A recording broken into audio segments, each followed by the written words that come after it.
Market വാച്ചിലേക്ക് സ്വാഗതം. വിപണി സ്ഥിരതയാർജിക്കുന്ന കാഴ്ചയാണ് നമ്മൾ ഇപ്പോൾ കണ്ടുകൊണ്ടിരിക്കുന്നത്. വലിയ തകർച്ചയിലേക്ക് നീങ്ങുന്നുമില്ല, വലിയ മുന്നേറ്റവും വരുന്നില്ല. രാഷ്ട്രീയ മേഖലയിലുള്ള വിവിധ വാർത്തകൾ പക്ഷേ സ്വാധീനിക്കുന്നുമുണ്ട്. എന്തുതന്നെയായാലും വളരെ തിരഞ്ഞെടുത്ത ഓഹരികളിലുള്ള ഒരു മുന്നേറ്റവും കഴിഞ്ഞയാഴ്ച നമ്മൾ കണ്ടു. വിപണിയെക്കുറിച്ച് കൂടുതൽ സംസാരിക്കാനായി hedge equities CEO N Bhuvanendran ചേരുന്നു. ഭുവനേന്ദ്രൻ, തീർച്ചയായും മാർക്കറ്റ് ഒരു സ്ഥിരതയാർജിക്കുകയാണ് എന്ന് കഴിഞ്ഞയാഴ്ച പറഞ്ഞത് വളരെ കൃത്യമായിരുന്നു. അതിൽ വലിയ മാറ്റങ്ങളൊന്നും സംഭവിച്ചില്ല, വൻ തകർച്ചകളും കണ്ടില്ല, വൻ മുന്നേറ്റങ്ങളും കണ്ടില്ല, സ്ഥിരതയാർജിക്കുന്നു. പ്രധാനമായിട്ടും ചില ഓഹരികളെങ്കിലും ഈ തറവാടി എന്നും തറവാടിയാണ് എന്ന് നമ്മൾ പറയുന്നത് പോലെ ചില ഓഹരികൾ, പ്രത്യേകിച്ചും ഇപ്പോൾ ഉദാഹരണത്തിന് ഫാർമ സെക്ടറിലെ സൺഫാർമ വളരെ മികച്ച അതിൻ്റെ എക്സ്ബോണസ് ആവുന്നതിന് മുൻപുള്ള വിലയിലേക്ക് അടുക്കുകയാണ് ആ ഓഹരി ഇപ്പോൾ. പ്രത്യേകിച്ചും അവർ ജോൺസൺ ആൻഡ് ജോൺസന്റെ ക്യാൻസർ ഡ്രഗ് അമേരിക്കയിൽ ഉപയോഗിക്കാൻ അതിന് ഷോർട്ടേജ് ഉണ്ടാകും എന്നുള്ള തരത്തിലുള്ള വാർത്തകൾ വന്നു. അവർ തന്നെ ജോൺസൺ ആൻഡ് ജോൺസൺ തന്നെ നിങ്ങളിനി സൺഫാർമയുടെ മരുന്ന് ഉപയോഗിച്ചോളൂ എന്ന് പറയുന്നു. അപ്പോൾ ഈ ഡോക്സിലിൻ എന്ന് പറയുന്ന ജോൺസന്റെ മരുന്നിന് പകരം ഇവരുടെ മരുന്ന് വരുന്നു. അത് ഇപ്പോൾ തന്നെ ആ മരുന്ന് അല്ലെങ്കിൽ അമേരിക്കയിൽ ഏകദേശം ഈ സൺഫാർമയുടെ മരുന്ന് 50% റവന്യൂ നേടുന്നുണ്ട്. ഇന്ത്യയിൽ നിന്നുമല്ല സൺഫാർമയുടെ റവന്യൂവിൻ്റെ അഞ്ചിലൊന്ന് മാത്രമേ ഇന്ത്യയിൽ നിന്നുള്ളൂ, ബാക്കി മുഴുവനും വിദേശ രാജ്യങ്ങളിലാണ്. അവരുടെ ഇസ്രായേലിലുള്ള ടാരോ വളരെ മികച്ച പ്രകടനം കാഴ്ചവെക്കുന്നു. ഇനി രണ്ടാമത് എടുത്തു നോക്കിയാൽ ഗ്ലെൻമാർക്കിനും US FDA പുതിയ മരുന്നിന് അപ്രൂവൽ ലഭിക്കുന്നു.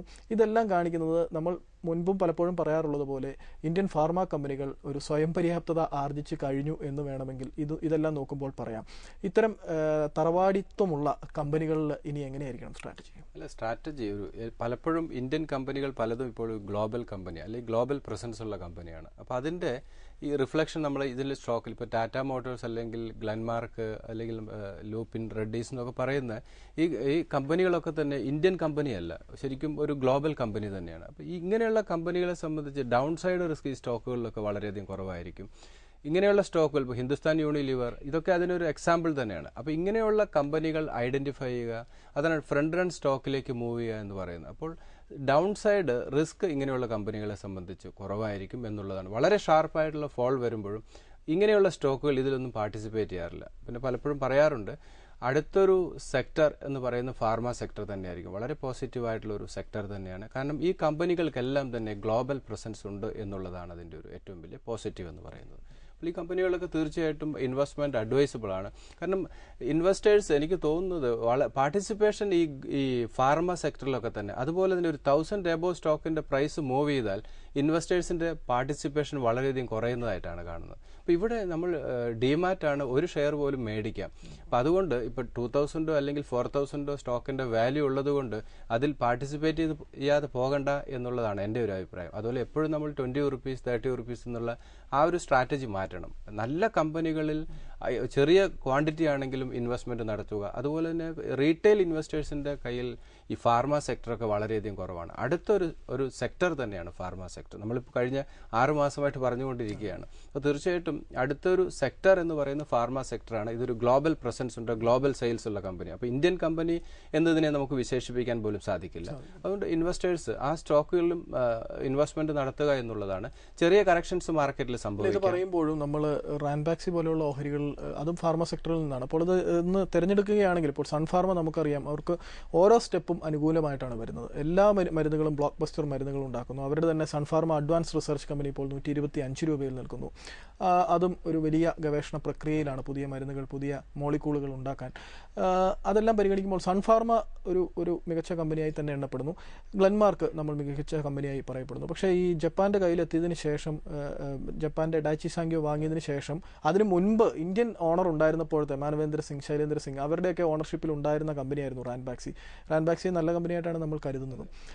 റാൻബാക്സി പോലെയുള്ള കമ്പനികളും ഇതിന്റെ ഇടയിൽ എങ്ങനെയായിരിക്കും അങ്ങനെയുള്ള കാര്യം? ഇത് എല്ലാ കമ്പനികൾക്കും ഇതൊരു എക്സാമ്പിൾ ആണ്. കാരണം എവിടെയെങ്കിലും ഒരു ബാൻ വന്നാൽ അതിന്റെ പ്രൊഡക്റ്റിൽ അവർ ശ്രദ്ധിക്കേണ്ടത്. ഇപ്പോൾ റാൻബാക്സിക്ക് വന്നത് US അവരുടെ പ്രൊഡക്റ്റ് നിരോധിച്ചു എന്നുള്ളത്. അത് ഇപ്പോൾ എനിക്ക് തോന്നുന്നു ആ പ്രശ്നം സോൾവ് ചെയ്ത് വരികയാണ്. ഇപ്പോൾ വാല്യുവേഷൻ 330 എന്ന് പറയുന്നത് ഒരു ഡിസ്കൗണ്ട് വാല്യൂവിലാണ് റാൻബാക്സി മൂവ് ചെയ്യുന്നത്. ഫർദർ ആ ബാനൊക്കെ നീങ്ങിക്കഴിഞ്ഞാൽ, ഇപ്പോൾ വോക്കാർഡിനും സംഭവിച്ചതാണ്, ഇത് എല്ലാ ഫാർമ കമ്പനികളിലും സംഭവിക്കാവുന്നതാണ്. അത് മാനേജ്മെന്റ് അതിനുള്ള ഒരു പ്രിക്കോഷൻ എടുക്കുക എന്നുള്ളതാണ്. നല്ല പ്രൊഡക്റ്റ് ഇറക്കുക, അവിടുത്തെ ക്വാളിറ്റി ടെസ്റ്റ് പാസ്സാകുക, ഇതൊക്കെ എപ്പോഴും വളരെ കെയർഫുൾ ആയിരിക്കേണ്ട ഒരു സെക്ടറാണ്. ഈ ഫാർമ എന്ന് പറയുന്നത് വളരെ കെയർഫുൾ ആയിട്ട്. ചുരുക്കത്തിൽ നമുക്കത് ഇങ്ങനെ വ്യാഖ്യാനിക്കാം, അതായത് മുൻനിര കമ്പനികൾ, ഫാർമയിലുള്ള മുൻനിര കമ്പനികൾ തീർച്ചയായും അതിന്റെ ഇടിവുകളിൽ ബൈ ഓൺ ഡിപ്സ് എന്നുള്ള സ്ട്രാറ്റജി ഇല്ല, അത് ഒരു സ്ട്രാറ്റജി അല്ല. ഇപ്പൊ നമ്മൾ മുൻനിര കമ്പനി വോക്കാർഡ് ഒരു സമയത്ത് വളരെ മുൻനിര കമ്പനിയായിരുന്നു, ഗ്ലോബൽ സെയിൽസ് ഉണ്ടായിരുന്നു, പെട്ടെന്നാണ് ബാൻ വന്നു, താഴേക്ക് പോയി, സെയിം തന്നെ റാൻ ബാക്സി. പക്ഷെ കെയർഫുൾ ആയിട്ട് ന്യൂസുകൾ വാച്ച് ചെയ്തുകൊണ്ടിരിക്കുക എന്നുള്ളത് ഒന്ന്. രണ്ട്, മുൻനിര കമ്പനികൾ, എന്തുകൊണ്ടാണ് ഇവർ മുൻനിര കമ്പനികളാകുന്നത്? അവരുടെ പെർഫോമൻസ് തന്നെയാണ്. അപ്പോൾ തീർച്ചയായിട്ടും അത് മുൻനിര കമ്പനികൾ തന്നെയാണ് എപ്പോഴും നമ്മളൊരു ഇൻവെസ്റ്റ്മെന്റിന് അഡ്വൈസ് ചെയ്യുമ്പോൾ തീർച്ചയായിട്ടും നല്ലത്. ലോങ് ടൈം വ്യൂവിൽ റിസ്ക് ഇല്ലാത്ത സ്റ്റോക്ക് എന്ന് പറയുന്നത് ഇങ്ങനെയാണ്, ഫ്രണ്ട് റൺ സ്റ്റോക്കുകൾ തന്നെയായിരിക്കും. ഫാർമയിലാണെങ്കിലും ഏത് സെക്ടർ ആണെങ്കിലും അതായിരിക്കും ഇൻവെസ്റ്റേഴ്സിന് നല്ലത്. റിട്ടേൺ കുറവാണെങ്കിലും റിസ്ക് വളരെയധികം കുറവാണ്. നമുക്ക് ഫാർമയിൽ നിന്നും ഇനി മറ്റ് മേഖലകൾ നോക്കിയാൽ ഇപ്പോൾ റിയൽ എസ്റ്റേറ്റ്, ബാങ്കിങ്, ഈ രണ്ട് സെക്ടറിലും ഇനിയിപ്പോൾ അടുത്ത റിസർവ് ബാങ്കിന്റെ പോളിസിയിലും ഒരുപക്ഷെ വീണ്ടും ഒരു റേറ്റ് ഹൈക്ക് ഒക്കെയാണ് പലരും പറയുന്നത്, അറിയില്ല. അപ്പോൾ അങ്ങനെ നോക്കുമ്പോൾ വീണ്ടും ബാങ്കിങ്, റിയൽ എസ്റ്റേറ്റ് ഓഹരികൾ, കാരണം DLF ഒക്കെ രാജ്യത്തെ ഏറ്റവും വലിയ റിയൽ എസ്റ്റേറ്റ് കമ്പനിയാണ്, ദർബാരിലാൽ ഫൗണ്ടേഷൻ. അവരുടെ 58,000 കോടി രൂപയുടെ രാജ്യത്തെ എമ്പാടുമായി റിയൽ എസ്റ്റേറ്റ് മേഖല ഫ്ളാറ്റുകൾ കിടക്കുന്നു. ഇത്ര 58,000 കോടി രൂപയുടെ അതിന്റെ ഏകദേശം 1/3 DLFന്റെ മാത്രമാണെന്നാണ് പറയുന്നത്. 135 രൂപയാണ് DLF ഓഹരിയുടെയും വില. ഞാൻ DLFന്റെ കാര്യം മാത്രമായിട്ടല്ല ചോദിക്കുന്നത്, പൊതുവേ റിയൽ എസ്റ്റേറ്റ് സ്പേസും ബാങ്കിങ്ങും. ഈ ബാങ്കിങ്ങും റിയൽ എസ്റ്റേറ്റും കുറച്ച് നെഗറ്റീവ് നിലനിൽക്കുന്നു ഈ രണ്ട് സെക്ടറിലും. ഒന്ന് ബാങ്കാണ്, അതല്ലെങ്കിൽ റിസർവ് ബാങ്ക് ഓഫ് ഇന്ത്യയാണ്, അല്ലെങ്കിൽ സെൻട്രൽ ഗവൺമെന്റ് ആണ് ഇതിന് ഉത്തരവാദി എന്ന് പറയുന്നത്. ഇൻട്രസ്റ്റ് റേറ്റ് കുറഞ്ഞു വരിക എന്നുള്ളതാണ് ഇതിനൊരു പരിഹാരം. അപ്പോൾ രഘുറാം രാജൻ വന്നപ്പോൾ നമ്മളുടെ വലിയ പ്രതീക്ഷയായിരുന്നു വീണ്ടും റേറ്റ് ഹൈക്ക് വരും എന്ന് പറഞ്ഞാൽ അതൊരു തീർച്ചയായിട്ടും ബാങ്കിങ് സെക്ടറിനും ഇപ്പോൾ NPA, ഈ എക്കണോമിക് ക്രൈസിസ് തന്നെയാണ് ഈ NPA കൂടാനുള്ളൊരു സാഹചര്യം ഉണ്ടായത്. അപ്പോൾ എക്കണോമിക് ക്രൈസിസ് നിലനിൽക്കുന്നു ഇപ്പോഴും എന്നുള്ളൊരു സത്യം. അത് തീർച്ചയായിട്ടും ബാങ്കുകളുടെ NPA കൂടാനും അവരുടെ ഫ്യൂച്ചർ ബിസിനസ്സിനെ തീർച്ചയായിട്ടും അത് എഫക്റ്റ് ചെയ്യും.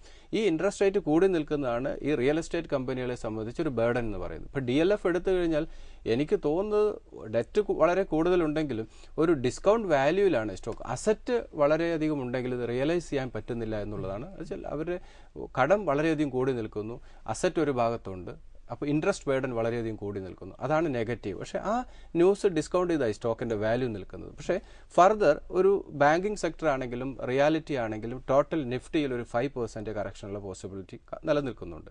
5,750 എന്ന് പറയുന്ന ഇമ്മീഡിയറ്റ് സപ്പോർട്ട്, ഒരു വൈഡ് റേഞ്ച് മാർക്കറ്റിന്റെ ഒരു മൂവിംഗ് റേഞ്ച്, അടുത്തൊരു 1 month മൂവിംഗ് റേഞ്ച് എന്ന് പറയുന്നത് ഒരു മേജർ സപ്പോർട്ട് സോൺ ആയിട്ട് 5,500 ഹോൾഡ് ചെയ്യുന്നു. 5,700 ബ്രേക്ക് ആണ്, 680 ബ്രേക്ക് ആണ്. എഗൈൻ പഴയ രീതിയിലുള്ള ടെക്നിക്കൽ മൂവ് ആണ്, ഞാൻ ലാസ്റ്റ് വീക്ക് പറഞ്ഞതാണ്. 5,500, 5,400 ഒരു മേജർ സപ്പോർട്ട് സോണാണ്. ആ ഒരു ലെവൽ 5,500 ആ ഒരു ഫോൾ വന്ന് നിൽക്കാൻ സാധ്യതയുണ്ട്. അപ്പർ സൈഡ് 6,080, 6,100 എന്ന് പറയുന്ന ആ ഒരു റേഞ്ചിലാണ് മാർക്കറ്റ് മൂവ് ചെയ്യാനുള്ള ഒരു സാധ്യതയായിരുന്നു. അപ്പോൾ ഇത് ഇൻവെസ്റ്റേഴ്സ് വളരെ കോഷ്യസ് ആയിട്ടും നിഫ്റ്റിയുടെ മൂവ്മെന്റും സ്റ്റോക്കിന്റെ മൂവ്മെന്റും അത് നെക്സ്റ്റ് 12th വരെ, October, then result season start ചെയ്യാൻ പോകുന്നു. അപ്പോൾ റിസൾട്ടിനനുസരിച്ച് മാർക്കറ്റിൽ മൂവ്മെന്റ് ഉണ്ടാകും. അതുകൊണ്ട് ഇവിടെ ഇരുന്നു കൊണ്ട് ഇപ്പം നമുക്ക് മാർക്കറ്റിന്റെ ഒരു മൂവ്മെന്റോ അല്ലെങ്കിൽ ഇൻഡിവിജ്വൽ ആയിട്ട് ഒരു സ്റ്റോക്കിന്റെ മൂവ്മെന്റ് അനലൈസ് ചെയ്യാൻ പറ്റില്ല. ഓരോ റിസൾട്ടും ഓരോ സ്റ്റോക്കിലും മൂവ്മെന്റ് നിശ്ചയിക്കും. അപ്പോൾ എനിക്ക് തോന്നുന്നു അടുത്തൊരു 2 weeks എന്ന് പറയുന്നത് മാർക്കറ്റിൽ വലിയ മൂവ്മെന്റ്, ഒരു വൈഡ് ഒരു കൺസോൾട്ടേഷൻ ഫേസിലേക്ക് മാർക്കറ്റ് മൂവ് ചെയ്യാനും. എന്നാലും നമുക്ക് റിസൾട്ടിനെ കുറിച്ച് കൂടുതൽ ചർച്ച ചെയ്യേണ്ടതുണ്ട്. തിരികെ വരാം ഇടവേളയ്ക്ക് ശേഷം. മാർക്കറ്റ് വാച്ച് തുടരുന്നു. തീർച്ചയായും റിസൾട്ടുകൾ പൊതുവെ രണ്ടാം പാദത്തിൻ്റേത് മോശമായിരിക്കും, പ്രത്യേകിച്ചും ബാങ്കുകൾ, റിയൽ എസ്റ്റേറ്റിൻ്റെ ഇതൊക്കെ പൊതുവെ മോശമായിരിക്കും എന്നുള്ള ഒരു കരുതലിലാണ് വിപണി നിൽക്കുന്നത്. ഒരു പക്ഷേ ആ റിസൾട്ട് മോശമാണ് എന്നുള്ള കാര്യങ്ങളും വരുന്ന ദിവസങ്ങളിൽ ചെറിയ ഇടിവുകൾ വരികയാണെങ്കിൽ അതിൽ ഡിസ്കൗണ്ടഡ് ആകുമോ, അതോ ഒരുപക്ഷെ ഒരു പോസിറ്റീവ് സർപ്രൈസ്, കാരണം എല്ലാവരും പ്രതീക്ഷിച്ചിരിക്കുന്നത് മോശം റിസൾട്ടാണ്, അത് അങ്ങനെ തന്നെ ആയിരിക്കുകയും ചെയ്യും, പക്ഷേ അതിൽ നിന്നും വലിയൊരു ഇമ്പാക്റ്റ് താഴേക്ക് വരാതിരിക്കാനുള്ള സാധ്യതയും ഉണ്ടോ? ഇല്ല, റിസൾട്ടിന് മുമ്പ് തന്നെ ഇതൊരു കറക്ഷൻ സംഭവിക്കാനാണ് സാധ്യത. നിഫ്റ്റിയുടെ ഒരു ലെവൽ 5,700 എന്ന് പറയുന്ന ഫസ്റ്റ് സ്റ്റേജ് ബൈയിങ് ആണ്, 5,500 ഫൈനൽ സ്റ്റേജ് ബൈയിങ് ആണ്. അപ്പോൾ ഈ മാർക്കറ്റ് ഫ്യൂച്ചറാണ് എപ്പോഴും നമ്മൾ പറയുന്നതാണ്. അപ്പോൾ ഇത് നേരത്തെ റീഡ് ചെയ്യാൻ മാർക്കറ്റിന് സാധിക്കും. അപ്പോൾ മാർക്കറ്റിൽ നെഗറ്റീവ് വരികയാണെങ്കിൽ, മാർക്കറ്റിൽ കറക്ഷൻ വരികയാണെങ്കിൽ റീറ്റെയിൽ ഇൻവെസ്റ്റേഴ്സിന് വീണ്ടും റീ എൻട്രി ചെയ്യാനുള്ള ഒരു അവസരമാണ്. ഞാൻ ലാസ്റ്റ് വീക്ക് പറഞ്ഞു ഷോർട്ട് ടൈം ഗെയിനിന് വേണ്ടി ഇൻവെസ്റ്റ്മെന്റ് ബാങ്കിലൊന്നും അഡ്വൈസബിൾ അല്ല. ബാങ്ക് ഓൾമോസ്റ്റ് 5 to 6% കറക്റ്റ് ചെയ്തു. ഫർദർ ഒരു 5% കറക്ഷൻ വരികയാണെങ്കിൽ വീണ്ടും ബാങ്കിങ് സെക്ടറിലും റിയാലിറ്റിയിലൊക്കെ തന്നെ ഇൻവെസ്റ്റ്മെന്റ് അഡ്വൈസബിൾ ആണ്. പക്ഷെ അതിനുശേഷം പലപ്പോഴും ഒരു കോഷ്യസ് അപ്രോച്ചാണ് നല്ലത്. നല്ല ഷാർപ്പായിട്ടുള്ള കറക്ഷൻ വരികയാണെങ്കിൽ തീർച്ചയായിട്ടും ഇൻവെസ്റ്റ്മെന്റ് അഡ്വൈസബിൾ ആണ്. അതേപോലെ തന്നെ റിസൾട്ട് വളരെ ക്ലോസ് ആയിട്ട് വാച്ച് ചെയ്യുക. റിസൾട്ട് മോശം റിസൾട്ട് തന്നെയാണ് മാർക്കറ്റ് പ്രതീക്ഷിക്കുന്നത്. അതുകൊണ്ട് അതിനു മുമ്പ് തന്നെ അത് ഡിസ്കൗണ്ട് ചെയ്യാനുള്ള ഒരു സാധ്യതയുണ്ട്. പിന്നെ ഒരു സർപ്രൈസ് എന്തെങ്കിലും സംഭവിക്കുകയാണെങ്കിൽ അതിനനുസരിച്ചുള്ള ഒരു മൂവ് നമ്മൾക്ക് പ്രതീക്ഷിക്കാം. അരുൺ പൈ അദ്ദേഹം ചോദിച്ചിരിക്കുന്നത് ഗോദ്രേജ് ഇൻഡസ്ട്രീസ് 226 രൂപയ്ക്ക് 75 വാങ്ങിയിരിക്കുന്നു. LIC ഹൗസിംഗ് ഫിനാൻസ് 155 രൂപ, എനിക്ക് തോന്നുന്നു ഏകദേശം 200 രൂപയ്ക്ക് അടുത്താണ് ഇപ്പോഴത്തെ വില. ഏഷ്യൻ പെയിൻറ്റ്സ് 385 രൂപ, ഇപ്പോൾ 485 ലെവലിലാണ്, 470.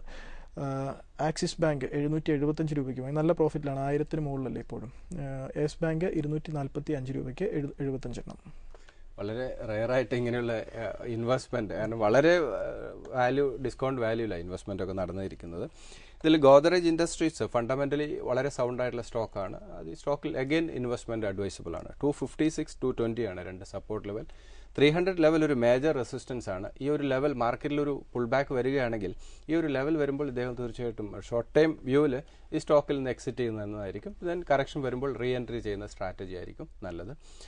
Then LIC housing finance fundamentally വളരെ സൗണ്ട് ആയിട്ടുള്ള കമ്പനിയാണ്. പക്ഷേ റീസെൻ്റ് ആയിട്ട് വളരെ ഷാർപ്പായിട്ടുള്ള ഒരു അപ്പ് മൂവ് ഈ സ്റ്റോക്കിൽ സംഭവിച്ചു. അഗെയിൻ 180 and 154 എന്ന് പറയുന്ന മാർക്കറ്റിൽ വളരെ ഷാർപ്പായിട്ടുള്ള ഫോൾ സംഭവിക്കുകയാണെങ്കിൽ സംഭവിക്കുക. ഇപ്പോഴത്തെ ഈ ഒരു സെൽ ഓഫ് ഒരു 180 ലെവലിൽ സ്റ്റെബിലൈസ് ചെയ്യാനുള്ള സാധ്യതയുണ്ട്. ആ ഒരു level first time investment advisable ആണ്.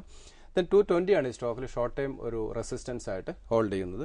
ദെൻ ഏഷ്യൻ പെയിൻറ്റ്സ് ആണ് എപ്പോഴും നേരത്തെ സനൽ പറഞ്ഞ പോലെ ഫണ്ടമെൻ്റലി വളരെ സൗണ്ട് ആയിട്ടുള്ള ഒരു സ്റ്റോക്കാണ് ഏഷ്യൻ പെയിൻറ്റ്സ്. ഈ സ്റ്റോക്കിൽ എനിക്ക് അടുത്തൊരു ജനറേഷന് വേണ്ടി നമുക്ക് ഹോൾഡ് ചെയ്യാവുന്ന ഒരു സ്റ്റോക്കാണ്. അതുപോലെ തന്നെ ഒരു സീസൺ വരാൻ പോകുന്നു. അപ്പോൾ ഈ സ്റ്റോക്കിൻ്റെ ഏഷ്യൻ പെയിൻറ്റ്സിൻ്റെ മൂവ്മെൻറ്റ് കുറച്ചുകൂടെ അപ്പർ സൈഡിലേക്ക് പോകാനാണ് കൂടുതലായിട്ട് സാധ്യത കാണുന്നത്. 450 and 400 രണ്ട് സപ്പോർട്ട് ലെവലാണ്. ഇപ്പോഴത്തെ രീതിയിൽ 450 ലെവലിൽ മാർക്കറ്റ് സ്റ്റെബിലൈസ് ചെയ്യാനാണ് സാധ്യത.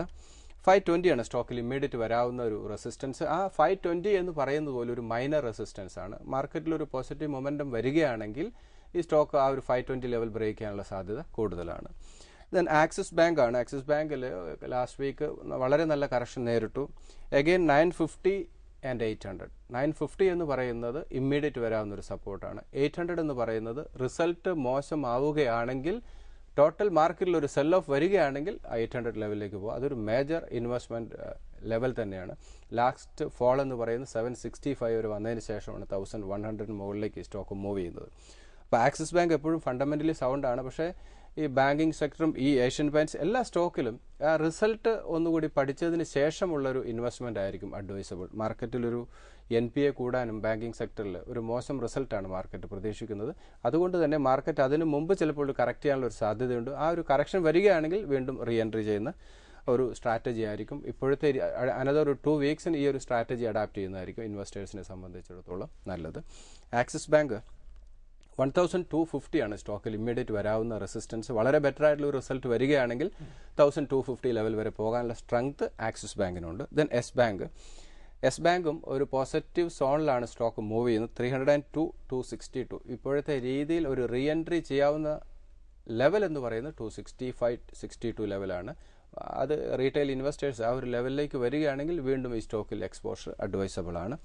400 ആണ് ഈ സ്റ്റോക്കിൽ ഇമ്മീഡിയറ്റ് വരാവുന്ന റെസിസ്റ്റൻസ്. ആ റെസിസ്റ്റൻസ് എന്ന് പറയുന്നത് അഗൈൻ റിസൾട്ടാണ്. വളരെ ബെറ്റർ ആയിട്ടുള്ള ഒരു റിസൾട്ട് വരികയാണെങ്കിൽ ഈ 400 ലെവൽ ഈ സ്റ്റോക്കിൽ നിന്ന് എക്സിറ്റ് ചെയ്യാനായിട്ട് ഉപയോഗിക്കുന്നതായിരിക്കും നല്ലത്. അദ്ദേഹത്തിൻ്റെ സ്റ്റോക്കുകളെല്ലാം തന്നെ ഫണ്ടമെൻ്റലി വളരെ നല്ല ബൈ ആണ്. അതോടൊപ്പം തന്നെ ഏറ്റവും ലോവർ വാല്യൂവിലാണ് ഇൻവെസ്റ്റ്മെൻറ്റ്.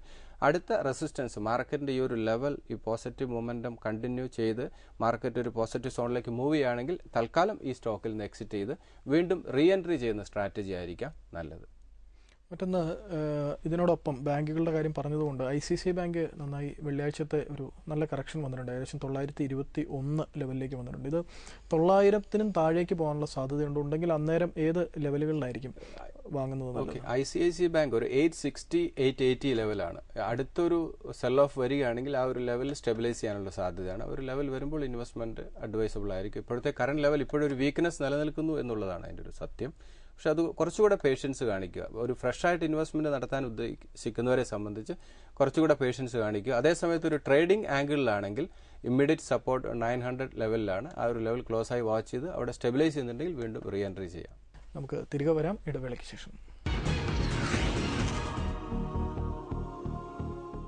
മാർക്കറ്റ് വാച്ച് തുടരുന്നു. നമ്മൾ ഇപ്പോൾ ഒരു ഇലക്ഷൻ്റെ മൂഡിലേക്ക് പതിയെ വന്നുകൊണ്ടിരിക്കുകയാണെന്ന് തോന്നുന്നു. പ്രത്യേകിച്ചും സംസ്ഥാനങ്ങളിലെ 5 സംസ്ഥാനങ്ങളിലെ തിരഞ്ഞെടുപ്പ് വരുന്നു. അതിൻ്റെ പ്രഖ്യാപനങ്ങൾ നമ്മൾ അടുത്ത ഉടൻ തന്നെ അത് സംബന്ധിച്ച പ്രഖ്യാപനങ്ങൾ നമ്മൾ പ്രതീക്ഷിക്കുന്നു. ഒപ്പം തന്നെ മാർച്ചോടുകൂടി ലോക്സഭാ തിരഞ്ഞെടുപ്പ് ഏകദേശം 5-6 മാസങ്ങൾ മാത്രമേ ഇനി ഉള്ളൂ.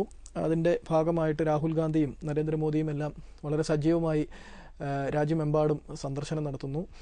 ഇവിടെ നിന്നും നരേന്ദ്രമോദി കേരളത്തിൽ വന്നതിന് ശേഷം നേരെ ട്രിച്ചിയിലേക്കാണ് പോയത്. ട്രിച്ചിയിൽ പോയി അദ്ദേഹം അവിടെയും പ്രസംഗം നടത്തുകയുണ്ടായി. രാഹുൽ ഗാന്ധി ഓർഡിനൻസിനെതിരെ രംഗത്ത് വന്നിരിക്കുന്നു. അങ്ങനെ ഒന്ന് സജീവമാവുകയാണ് ആ മേഖല. മുന്നോട്ട് നോക്കുമ്പോൾ ഇവരിൽ 2 പേരിൽ ആര് പ്രധാനമന്ത്രി ആവുന്നതായിരിക്കാം? മാർക്കറ്റുകൾ, പ്രത്യേകിച്ചും അമേരിക്കൻ കമ്പനികൾ, ഞാൻ ഓർക്കുന്നു BJP നരേന്ദ്രമോദിയെ പ്രഖ്യാപിച്ചതിൻ്റെ പിറ്റേ ദിവസം മാർക്കറ്റ് റാലി ചെയ്തു. അപ്പോൾ ഒരു കോൺക്രീറ്റ് ആയിട്ടുള്ള ഒരു മന്ത്രിസഭ വേണം. ഒപ്പം ഇവരിൽ ആര് വരുന്നതായിരിക്കും വിദേശ ധനകാര്യ സ്ഥാപനങ്ങൾ അല്ലെങ്കിൽ മാർക്കറ്റിനെ സംബന്ധിച്ച് ഗുണകരമാവുക? അത് വളരെ ക്രിസ്റ്റൽ ക്ലിയർ ആണ് സനൽ. കാരണം മാർക്കറ്റ്, എനിക്ക് തോന്നുന്നത് നരേന്ദ്രമോദിയെ തന്നെയാണ് മാർക്കറ്റ് പ്രതീക്ഷിക്കുന്നത്.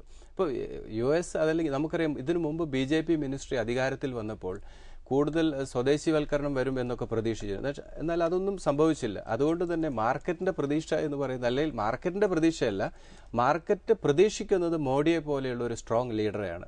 ഇന്ന് ഇന്ത്യ ലാക്ക് ചെയ്യുന്നതും അതുപോലെ ഒരു ലീഡറാണ്. അപ്പോൾ കോൺഗ്രസിനെ സംബന്ധിച്ച് വളരെ സ്ട്രോങ് ആയിട്ടുള്ള ഒരു പൊളിറ്റിക്കൽ ലീഡർ ഇല്ല എന്നുള്ളതാണ് ഇന്ന് നമ്മളിപ്പോൾ അനുഭവിച്ചുകൊണ്ടിരിക്കുന്ന പ്രശ്നം എന്ന് പറയുന്നത്. അപ്പോൾ തീർച്ചയായിട്ടും മാർക്കറ്റിന്റെ പ്രതീക്ഷ നരേന്ദ്രമോദി പോലെയുള്ള ഒരു സ്ട്രോങ് ലീഡർഷിപ്പാണ്. ഡിസിഷൻ എടുക്കാൻ കഴിവുള്ള ഒരു ലീഡറെ ഇന്ത്യ ലാക്ക് ചെയ്യുന്നുണ്ട്. പക്ഷെ എത്രത്തോളം BJPക്കും അതിൽ കോൺഗ്രസും പിന്നെ റീജിയണൽ പാർട്ടീസ് ഇവർക്ക് ആർക്ക് അധികാരത്തിൽ വരും എന്നുള്ളതിനെക്കുറിച്ച് ഇപ്പോഴും കൃത്യമായിട്ടുള്ള ഒരു വ്യക്തത നിലനിൽക്കുന്നില്ല. പക്ഷേ മാർക്കറ്റിന്റെ പ്രതീക്ഷ എന്ന് പറയുന്ന ഒരു സ്ട്രോങ് ഗവൺമെന്റ് ആവശ്യമാണ്. അത് BJP ആണെങ്കിലും കോൺഗ്രസ് ആണെങ്കിലും ഇന്ത്യൻ ഇക്കണോമിയെ സംബന്ധിച്ചും ഇന്ത്യയെ സംബന്ധിച്ചും ഒരു മെജോറിറ്റിയുള്ള ഒരു ഗവൺമെന്റ് വളരെ അത്യാവശ്യമാണ്. അതിന് തുടർച്ച എന്നോണം ഞാൻ മറ്റൊരു കാര്യം ചോദിക്കാം. ശരിയാണ്, മോഡിയെയാണ് ഫേവർ ചെയ്യുന്നതെന്നാണ് എനിക്കും തോന്നുന്നത്. പക്ഷേ ഒരു ഫ്രാക്ചേർഡ് മാൻഡേറ്റ് അല്ല വരുന്നത്. പകരം രാഹുൽ ഗാന്ധി വരുന്നു, അല്ലെങ്കിൽ മോഡി വരുന്നു. തുടർച്ചയായ ഗ്യാപ്പപ്പുകൾ കഴിഞ്ഞ തവണ UPA സർക്കാരിൻ്റെ 2ാം പാദം വന്നപ്പോൾ 2-3 ദിവസം മാർക്കറ്റ് ഓപ്പൺ ചെയ്ത് തന്നെ ഗ്യാപ്പപ്പിൽ ഓപ്പൺ ചെയ്തു. അത് അപ്പർ സീലിംഗിൽ വന്നു. വിൽക്കാൻ നിക്ഷേപകരില്ലായിരുന്നു. ഏകദേശം ആ ഒറ്റ റാലിയിൽ ഏകദേശം 2500-3000 പോയിന്റ് സെൻസെക്സ് വർധന വന്നു എന്നാണ് എൻ്റെ ഓർമ്മ. അതുപോലെ വരാനുള്ള സാധ്യത ഇക്കാര്യത്തിൽ ഈ 2 പേരിൽ ആര് വരുന്നതായിരിക്കും കൂടുതൽ? തീർച്ചയായിട്ടും നരേന്ദ്രമോദി തന്നെ ആയിരിക്കാം. അങ്ങനെ ഒരു മൂവിന് സാധ്യത കൂടുതൽ നരേന്ദ്രമോദിയാണ്. ഇപ്പോൾ നമുക്ക് കഴിഞ്ഞ 2 ടേം പാർലമെന്റ് ഇലക്ഷൻ എടുക്കുകയാണെങ്കിൽ ഇലക്ഷന് മുമ്പ് വ്യക്തമായി ആർക്ക് മെജോറിറ്റി കിട്ടും എന്നുള്ളതിനെ കുറിച്ചൊരു കാഴ്ചപ്പാടില്ലായിരുന്നു. അപ്പം അതുകൊണ്ടാണ് ആരെങ്കിലും ഒരാൾ അധികാരത്തിൽ വരുമ്പോൾ വളരെ ഷാർപ്പായിട്ടുള്ള ഒരു മൂവ്മെന്റ്, അതിനുശേഷം ഇലക്ഷന് ശേഷം ആരെങ്കിലും അധികാരത്തിൽ വരുമ്പോൾ BJP വാജ്പേയി ഗവൺമെന്റ് വന്നപ്പോഴും ഉണ്ടായിരുന്നു. കാരണം അതുവരെ അധികാരത്തിൽ വരും എന്നുള്ളതിനെക്കുറിച്ച് വ്യക്തമായിട്ടുള്ള മെജോറിറ്റി ഇല്ല. പക്ഷേ ഒരു ഗവൺമെന്റ് ഫോം ചെയ്തതിന് ശേഷമാണ് ഈ റാലി സ്റ്റാർട്ട് ചെയ്യുന്നത്. അതുതന്നെയാണ് ഈ കഴിഞ്ഞ ഇലക്ഷനും അതുതന്നെയാണ് സംഭവിച്ചത്. ഇനി വരാനിരിക്കുന്ന ഇലക്ഷനും വ്യക്തമായിട്ടുള്ള ഒരു കാരണം റീജിയണൽ പാർട്ടീസ് വളരെ കൂടുതലുള്ളതുകൊണ്ട് ഇവരുടെ സ്വാധീനം, ഇൻഫ്ലുവൻസ് വളരെയധികം കൂടുതലുണ്ട്. ഇപ്പോൾ കോൺഗ്രസിനോ BJPക്കോ ഇപ്പോഴും കൃത്യമായി ആർക്ക് ഭരിക്കാൻ സാധിക്കും എന്നുള്ളതിനെക്കുറിച്ച് ക്ലാരിറ്റി ഇല്ല.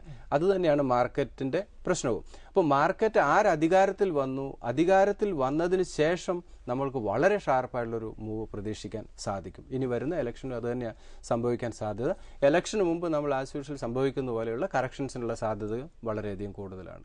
കാരണം ഇലക്ഷന് ശേഷം ആര് വരും, അല്ലെങ്കിൽ ഒന്നുകിൽ BJP അല്ലെങ്കിൽ കോൺഗ്രസ് എന്ന് വ്യക്തമായിട്ടുള്ള ഒരു ക്ലാരിറ്റി ഇല്ല. ഈ തിരഞ്ഞെടുപ്പിന് ശേഷം നമുക്ക് ഒരു ഫ്രാക്ചേർഡ് മാൻഡേറ്റിന് പകരം വളരെ വ്യക്തമായിട്ട് കോൺഗ്രസോ അല്ലെങ്കിൽ BJPയോ ആരോ അധികാരത്തിൽ വരുന്നുവെന്നിരിക്കട്ടെ. അങ്ങനെ വരികയാണെങ്കിൽ അതിനുശേഷം, അതിന് മുൻപ്, ഈ തെരഞ്ഞെടുപ്പിന് ശേഷം അധികാരത്തിലേറുന്നതിന് മുൻപ് ഒരു പ്രീവിയസ് ഹൈ കട്ട് ചെയ്യാനുള്ള സാധ്യതയുണ്ടോ? ഈ പ്രീവിയസ് അതോ അതിനുശേഷം മാത്രമേ? അതിനുശേഷമേ സാധ്യതയുള്ളൂ. കാരണം പ്രീവിയസ് ഹൈ ഇപ്പൊ റീസെന്റ് ആയിട്ടുള്ള ഹൈ ആണോ? അത് തീർച്ചയായിട്ടും എനിക്ക് തോന്നുന്നു ഈ ഡിസംബറിൽ ഉയർന്ന നിലവാരം അത് കട്ട് ചെയ്യാൻ തീർച്ചയായിട്ടും എനിക്ക് തോന്നുന്നു അത് ഈ വർഷം തന്നെ സാധ്യതയുണ്ട്. കാരണം ഇലക്ഷന് മുമ്പ് തന്നെ ഒരു ഹൈ കട്ട് ചെയ്യാനുള്ള സാധ്യത, അതെ, അതിനു മുമ്പ് തന്നെ കട്ട് ചെയ്യാനുള്ള സാധ്യത ഞാൻ കൂടുതലായിട്ട് കാണുന്നത്. ഒരു റൈഡ് മാർക്കറ്റിൽ വരാനുള്ള സാധ്യതയുണ്ട്. ദെൻ ഈ ഇലക്ഷന് തൊട്ട് മുമ്പ് ഒരാൾക്കും വ്യക്തമായിട്ടുള്ള മെജോറിറ്റി കിട്ടാത്ത അവസ്ഥയായിരിക്കും. കാരണം അതിനു മുമ്പ്. അപ്പോൾ അതുകൊണ്ട് തന്നെ അതിന് മുമ്പ് മാർക്കറ്റിൽ വളരെ ഷാർപ്പായുള്ള ഒരു കറക്ഷൻ വരാനുള്ള സാധ്യത നമുക്ക് അനിശ്ചിതത്വത്തിന്റെ പാതയിൽ ആ സമയത്ത് ഒരു കറക്ഷനുള്ള സാധ്യതയുണ്ട്. പക്ഷെ മാർക്കറ്റ് ഈ ഒരു മൊമെന്റം കണ്ടിന്യൂ, ഈ ഒരു കറക്ഷൻ കഴിഞ്ഞ് വീണ്ടും മാർക്കറ്റ് ഒരു പോസിറ്റീവ് സോണിലേക്ക് മൂവ് ചെയ്യാനാണ് സാധ്യത കൂടുതലായിട്ട് കാണുന്നത്. എനിക്ക് തോന്നുന്നു ഡിസംബറിനുള്ളിൽ നിഫ്റ്റി 6600 6800 ലെവലിലേക്ക് മൂവ് ചെയ്യാനുള്ള സാധ്യതയാണ് കൂടുതലായിട്ട് ഞാൻ കാണുന്നത്. ഞാൻ ഒരു വർഷം മുമ്പ് അത് പറഞ്ഞാണ്. ഈ വർഷത്തെ എൻ്റെ ഒരു ടാർഗറ്റ്, എൻ്റെ മനസ്സിൽ എനിക്ക് തോന്നുന്ന ഒരു ടാർഗറ്റ് എന്ന് പറയുന്നത് മാർക്കറ്റ് 6800 പോകാനുള്ളൊരു സാധ്യത കൂടുതലായിട്ട് കാണുന്നു. നന്ദി ഭുവനേന്ദ്രൻ. ഇന്ത്യൻ സ്റ്റോക്ക് മാർക്കറ്റുകളെ സംബന്ധിച്ച് അടുത്ത ഏറ്റവും വലിയ ട്രിഗർ എന്ന് പറയുന്നത് ഇലക്ഷൻസ് തന്നെയായിരിക്കും. അടുത്ത 7 മാസത്തിനുള്ളിൽ അതിൻ്റെ പ്രക്രിയ പൂർത്തിയാവുകയും ചെയ്യും. അതിനു മുൻപ് സ്വാഭാവികമായും വലിയ രീതിയിൽ രണ്ട് വശത്തേക്കുമുള്ള ചാഞ്ചാട്ടങ്ങൾ നമ്മൾ പ്രതീക്ഷിച്ചേ മതിയാവൂ. മാർക്കറ്റിനെ സംബന്ധിച്ച് മറ്റൊരു കാര്യം, ഇപ്പോൾ ഇമ്മീഡിയറ്റ് ട്രിഗർ എന്ന് പറയുന്നത് ഇനി വരാനിരിക്കുന്ന റിസൾട്ടുകളാണ്. റിസൾട്ട് സീസൺ ഒക്ടോബർ പകുതിയോടുകൂടി തുടങ്ങുകയാണ്. സ്വാഭാവികമായും ആദ്യം വരുന്നത് ഇൻഫോസിസിൻ്റെ റിസൾട്ടായിരിക്കും. വളരെ മികച്ച റിസൾട്ട് നമ്മൾ പ്രതീക്ഷിക്കണം. കാരണം രൂപയുടെ മൂല്യം ഇടിഞ്ഞു നിന്നപ്പോഴത്തെ കാലഘട്ടത്തിലെ വരുമാനമാണ് അതിൽ വരിക. പക്ഷേ അങ്ങനെ നോക്കുകയാണെങ്കിലും ബാങ്കിങ്, റിയൽ എസ്റ്റേറ്റ് മേഖലകളിൽ, ഓഹരികളിൽ അല്ലെങ്കിൽ കമ്പനികളിൽ റിസൾട്ട് മോശമാവാനുള്ള സാധ്യതയും കാണുന്നുണ്ട്. ഇത് ഒരു പരിധിവരെ സ്റ്റോക്ക് മാർക്കറ്റുകൾ ഡിസ്കൗണ്ട് ചെയ്തിട്ടുണ്ട് എന്നും നമ്മൾ പരിഗണിക്കണം. അപ്പോൾ ഈ റിസൾട്ട് സീസണിലെ താഴ്ചകൾ അവസരങ്ങളാക്കാനുള്ള സാഹചര്യം ഉണ്ടാവും. അടുത്ത ആഴ്ച കാണാം. നന്ദി, നമസ്കാരം.